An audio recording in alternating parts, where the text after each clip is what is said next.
Do I say my name now? Right, my name is Paul O'Rourke. I've been a pilot for the Royal New Zealand Air Force since maybe late November 1940. Right, the incident. Give me a moment. It didn't feel right to fly that night. It was my gut, you see. Since my first flight, I've trusted my gut. It hasn't led me astray. I should have spoken up against flying that patrol.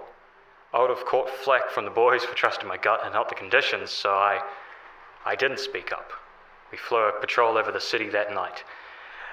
Before we crossed over the harbour, nothing seemed out of place. It was cloudless, perfect for flying, and while the moon wasn't full, we had the light of the city to reveal any unauthorised flights. When a flight leader, Captain McManus, started to veer off course, things... I thought nothing of it, and adjusted my flight path to follow him. McManus always had the best eyes. He must have seen something. Right. We followed McManus and plunged into this impossibly dense fog. Thing is, the stuff just appeared, if that makes sense. A flight should have been called off. Captain McManus didn't call it off. I don't think, or I at least hope, I wasn't the only one who tried to hail him over radio. But before I knew it, I was rocked by turbulence. Elbow smashed straight into the radio, and I thought I broke it since it just started spitting out static. It was high-pitched, like feedback. Yes, I understand, and I'm getting there. My radio suddenly burst to life. Screaming cacophony. It got louder when a voice I did recognize called over the radio. It was Captain McManus, who was screaming to pull up. I saw a flash of light, an explosion, off to my right, and bright enough to pierce the thick grey fog. The reds became orange, then yellows, finally a solid white. Yes, just give me a bloody minute. I damn near snapped my plane in half with how fast I was forcing it upwards.